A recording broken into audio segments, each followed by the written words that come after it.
So I recently did an unboxing of a bunch of computers I bought, and I thought now would be a good time to test them out. So we'll start with the TI 994A, work our way up. We'll go to a Commodore 64, the second Commodore 64, and finally the Commodore 128 and 1571 disk drives. So let's go ahead and start with the TI 994A and see what happens.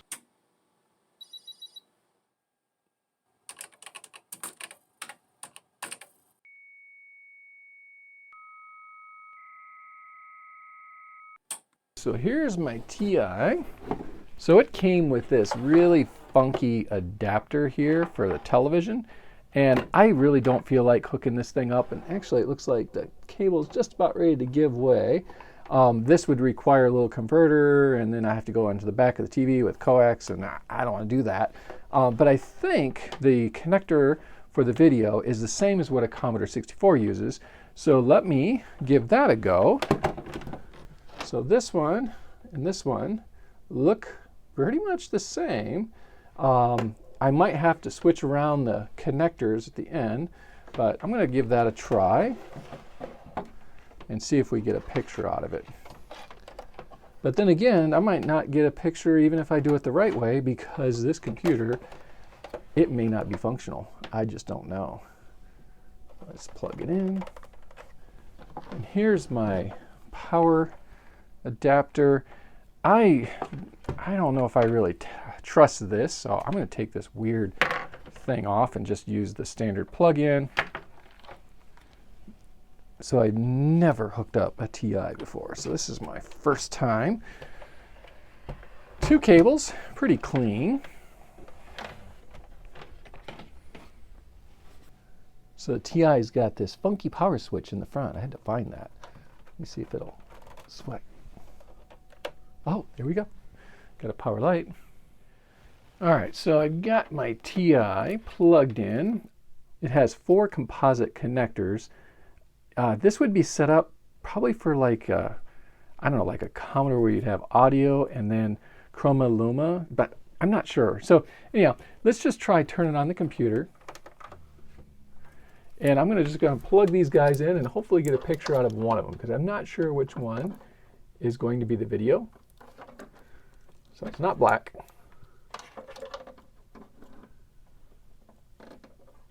It's not yellow. There we go. So in this case, it was the white cable. And yeah, I've got a working TI computer. How beautiful. So I can press the key to begin, and I have a choice of 1, TI Basic. Now something to be interesting is see if I got sound. I think the sound on this cable is going to be yellow. Let's go ahead and put that in there. Let's try resetting the computer.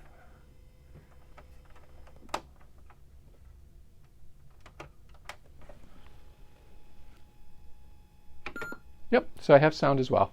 A little noisy, but hey, it works. Cool. All right, so let's try a little program. Okay, 10 print A. Someplace on this keyboard are quotes. I don't know where they're at. I can't find them right now. So I'm just going to do that, and then 20 equals A plus 1. Enter and run. Oh, I forgot the 30. Oh, the keyboard's a little sticky.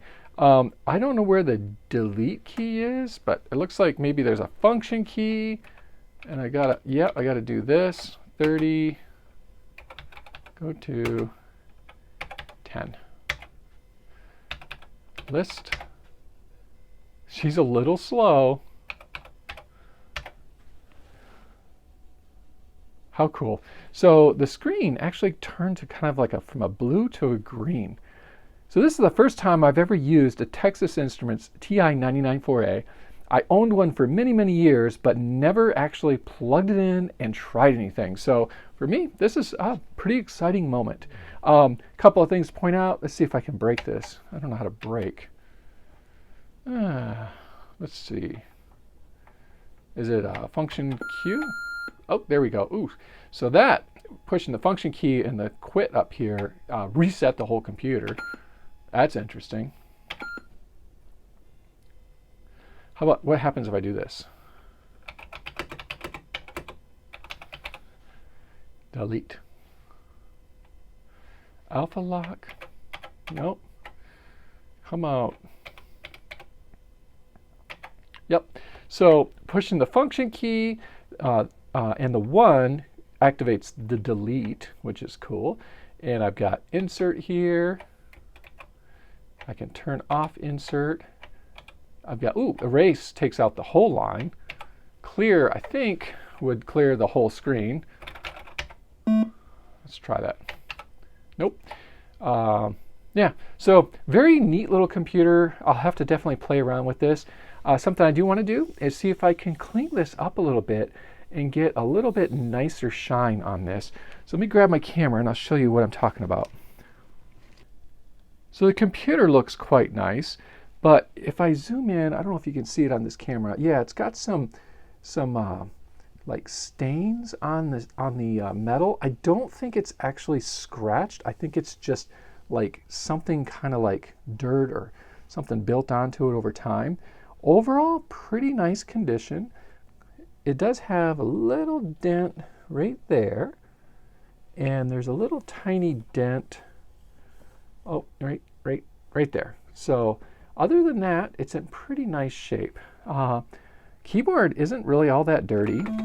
When I first got it, the spacebar was knocked off, but it's very easy to just pop it back in place. I will have to see if I can get like a multi-cart or something for this so I can load games into it. Yeah, nice little TI computer. Basics ready to go. So I want to try to polish the casework on this TI-99 4A. And I found this. It's Wright's Silver Cream. It says that it works with silver and also stainless steel. I think this is stainless steel. But when I open it up, this is probably 30 years old. You can see it's a little crumbly. Now, I think what I can do is get a little bit of water and kind of get this a little wet, and that should loosen this up. Yeah, like that. And then try to use this polish now. I should probably turn off my computer, and probably a good idea to unplug it as well. And I'm going to try to put some of this, try to do a little bit of polishing on this stainless steel. And I'm going to go with the grain that was already established on it. So I'm just going to go left and right and see if this helps out. I'm going to try to avoid the paint, the painted on Texas Instruments in the TI-99, because I don't think that would do that any good. So let's go ahead and just try giving it a quick clean and see what happens. Well, unfortunately, it doesn't seem to be taking off those marks.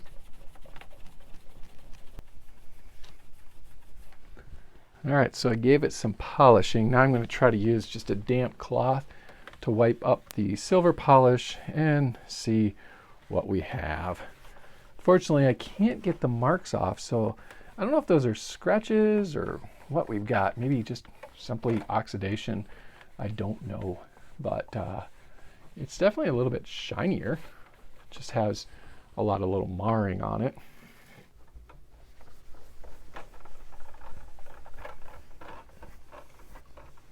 Okay, so this is the computer after polishing. You can see there's still some little marring in the finish. It's definitely shinier, but not perfect. So I don't think I'm going to be able to do much reconditioning on this computer. But hey, you know, it works and I'm happy with it. So that's good. Let's move on to computer number 2 and take a look at one of my Commodore 64s. Okay, so I want to test this Commodore 64 here, but before I just plug it in and turn it on, I want to test the power supply and make sure that it is not putting out incorrect voltages. Now on the power connector, there's this divot at the top, And it's these two bottom pins that I want to measure. And they should be putting out about 5 volts DC power. So if I touch my probes to them, I'm getting 5.1 or 5.09. So according to some of the forums out there, this power supply is still within spec. Now if I can also change it to AC and measure the top 2 pins. And I'm getting 11.09 or 11.08 volts AC. So this power supply actually seems to be good. Now I think I also want to test my other power supply. So I've got this model here, and it looks a little bit different than what I'm accustomed to. And it looks like the standard, yeah, oh no, this is totally different. So I don't know what this goes to. This must be, maybe it's for a disk drive or something, because the pinout is totally different. So I'm not sure what this power supply is for. So here I've got the worst looking Commodore 64. And as you can see, she's pretty grungy. It's yellowed heavily. It's got some weird stickers on it, kind of like Braille. But the case is not cracked, so that's not too bad. And I've gone ahead and hooked up, well, this is an RF connection. Don't need that. But I've hooked up my video cable and my power on the side here. I've tested this power brick out, and it's reading okay. So let's flip it on and see what happens.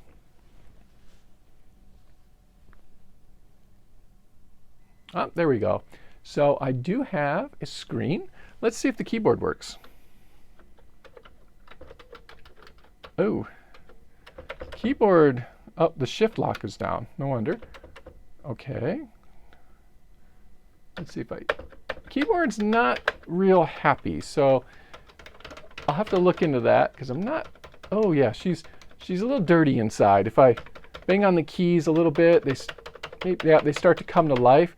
So I can work with this. This is good. I can play with this. Just needs a good cleaning. But hey, I've got a working Commodore 64. Let's move on to the next 64 and see if it works.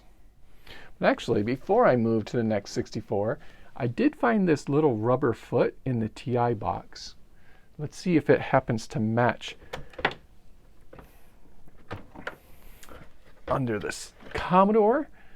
I noticed it's, yeah, it was kind of tipping a little bit, but that foot belongs right there. So the little rubber foot that was missing on this Commodore 64 was in the TI-99 4A box. So that's a good thing. So let's go ahead and move on to the next 64. So this is the second Commodore 64 that came in the lot that I've recently purchased. Cosmetically, it looks a little bit nicer, although I can see that it's got really heavy wear where people have been typing over the years. My first Commodore 64 looked like this because I really used the heck out of it. The keys are a little shiny where people have been typing. So this guy's seen a lot of use. Let's go ahead and flip it on and see if this computer works. Yeah, there we go. So another working Commodore 64. Now, the color is a little odd. That could be just this TV, although it could be the computer too. Not sure. It's getting darker and darker. Oh, and it just went out. So looks like, oh, looks like I've got something going on here. Well, it's kind of working. Let's see if the keyboard is a little better than the last one, but keys are sticking a little bit, but working it, they start to come back. I went through, so what I'm going to do is plug in an RF cable into it, put the television on channel 3, and see if the video's dropping out like that.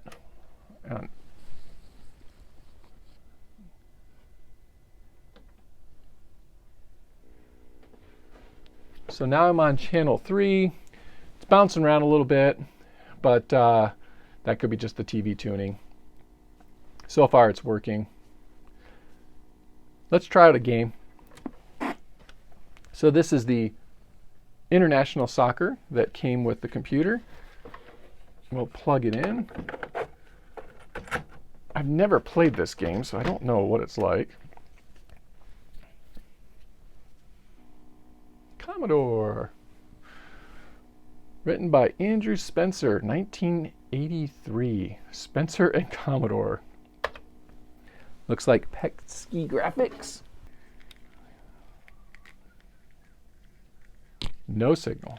Oh, signal's back. What's it doing?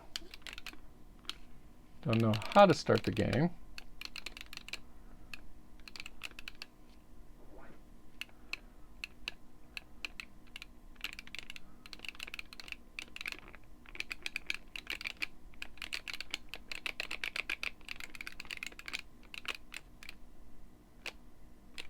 Okay, so I'm this little guy here.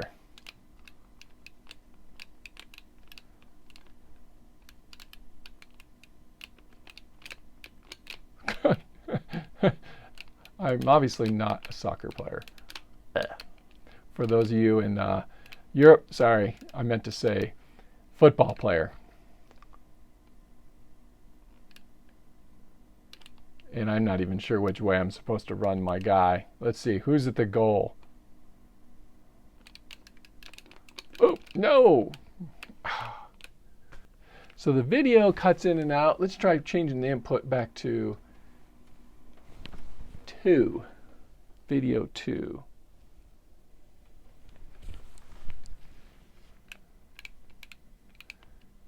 Not bad. This joystick is great. Very nice.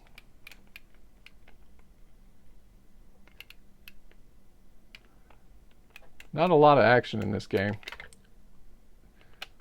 So did I score? I don't know. Anyhow, that gives me 2 working Commodore 64s. Let's try the Commodore 128.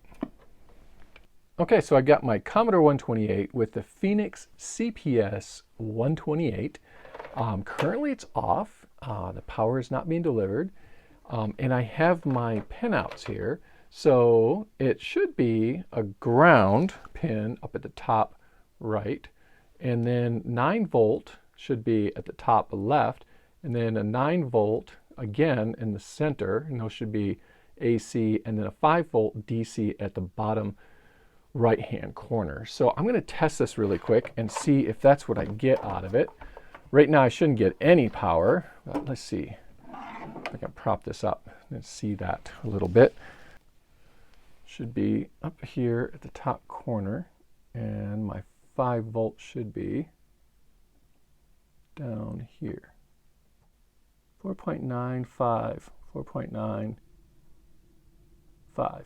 So very stable 5 volts.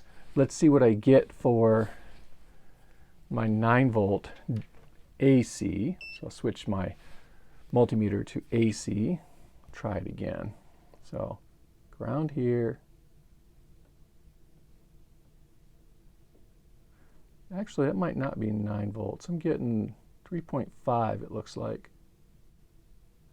Not sure about that one. What do we get up here? Just hopping all over the place. But part of it is you got to touch just the pin, and it's really hard to get it in there. I'm getting about 6 volts, kind of hopping all over the place. 6 volts. How about the center post? I'm getting 10.7, 10.8.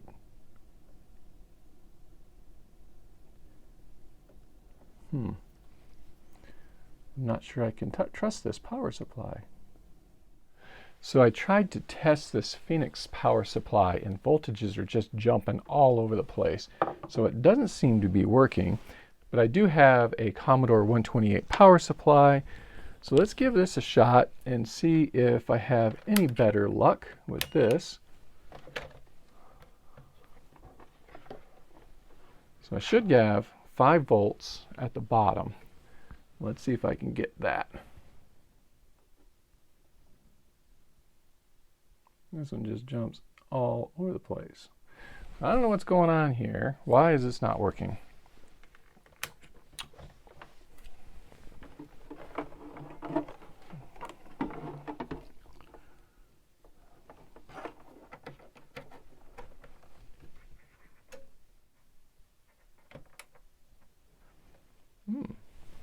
I do have power.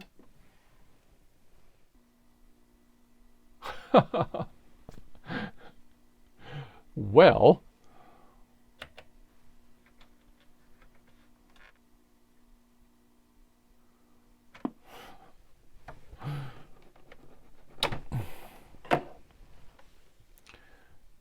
oh, so it kept saying graphic, graphic, graphic all over and over and over again. Let's try this again.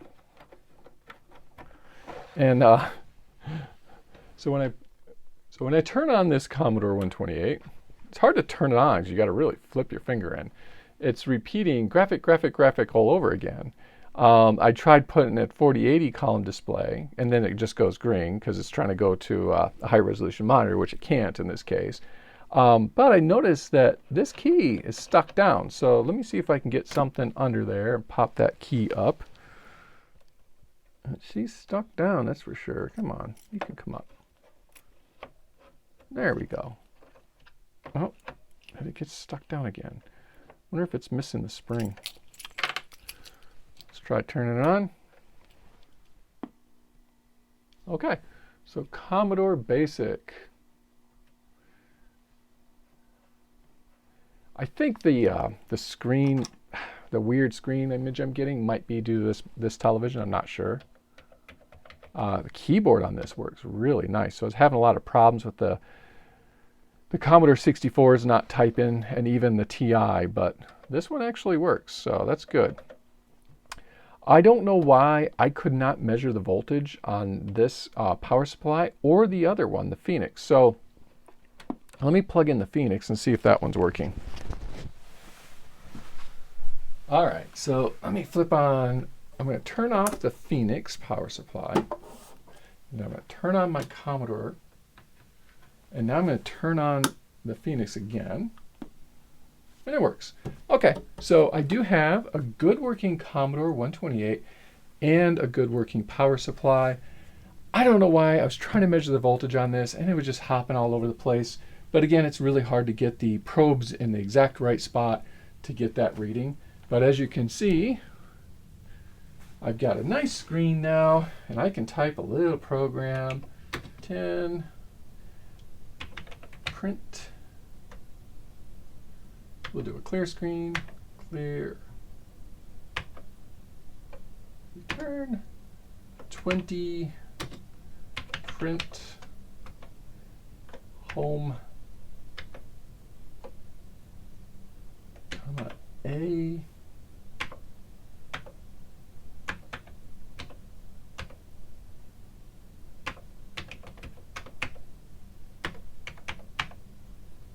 Oh, wait, before I do that, delete, delete, delete, delete. Run. There we go.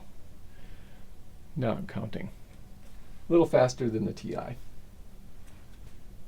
And if I put it in 80 column mode, it'd probably run even faster because I believe then the processor runs at 2 megahertz. But I am very happy with this Commodore 128 because it works, and I have this really wonderful power supply that goes along with it. So all that's left now is to test my Commodore 1571 disk drives, and I know what computer I should test them on. Okay, I'm back with my Commodore 128, my two 1541 disk drives, and the Phoenix power supply. The Phoenix power supply is really cool because it provides switched power. In other words, I can turn it on and everything will come on, and turn it off and everything will go off. Another thing with these 1571 disk drives, an improvement, is there's tiny little dip switches in here that you can set the drive ID. So it could be like, I believe, 8, 9, 10, or 11. So you can daisy chain up to, I believe, 4 disk drives and a printer. I don't know of anything else you can daisy chain in here. If you know, please comment down below. So let me go ahead and hook up the serial cable so that we can plug this into the other drive in the back, and I'll plug in the power, and I think we'll go ahead and flip it to the on position and give it a test.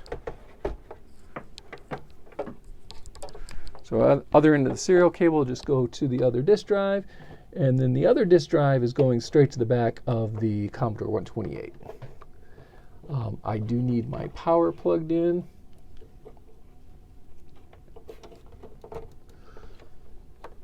So now, when I flip this on, everything should come on. There we go. Very nice. So we're getting some chattering going on here. Nothing on this drive. That's kind of interesting. Let me try, maybe what's happening, I'm not real good with the 128, but what it might be doing is looking for a bootable drive. So let's put in a disk here, and I don't remember all the commands for the Commodore 128, but I think it's either catalog or directory. Oh, there we go. So it's loading, and there's my directory. So this disk drive is working. I don't know, like the other one, I'm going to try putting this disk in the other guy, and I'll try load. I don't know how to tell to go to the catalog on that disk, but I should be able to do this. Load $, comma 9. I'm assuming this is switched to 9. Yep. So this drive is now loading, and it's searching for $, which should be the directory. It's loading it, and now I can type list. And yeah, so it's working. It's loading stuff just fine, which is really nice. Let's see here. It's got Commodore 64 auto start. This is the disk that the drive came with, so it's a test demo diskette with Commodore 128 DOS shell. Let's see what happens if I put this disk in here and then restart the computer. Yep, seems to be, yep, it's trying to boot the DOS shell. Wow, this is slick. Very nice.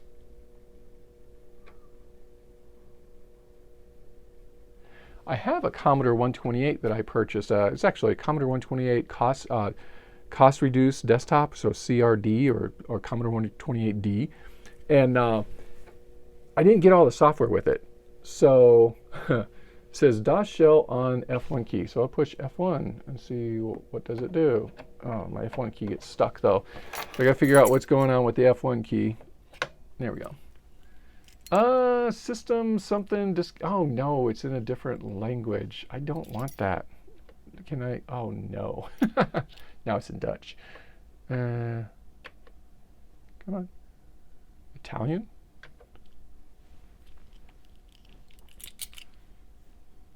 English. There we go. Okay, cool. So we're switching between languages. Disk printer setup, run a program, format a disk, clean up a disk, copy files, delete files, restore files, rename files, reorder directory.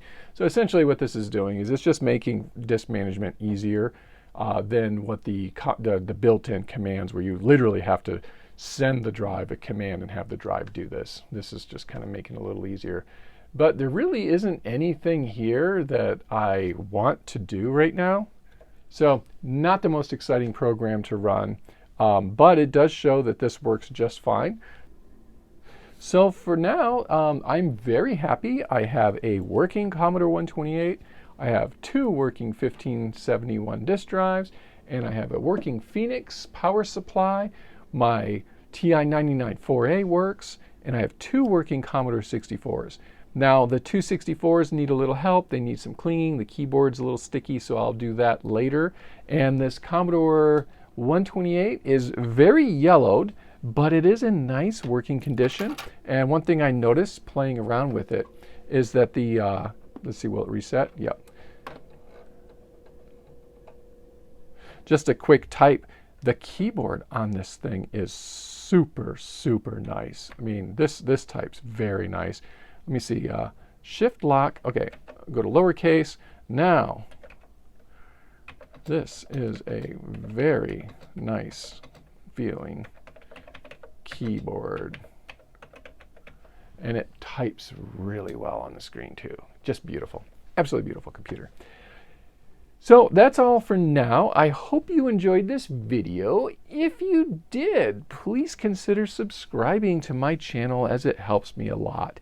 And as always, take good care of yourself, and I'll see you in the next video. Goodbye.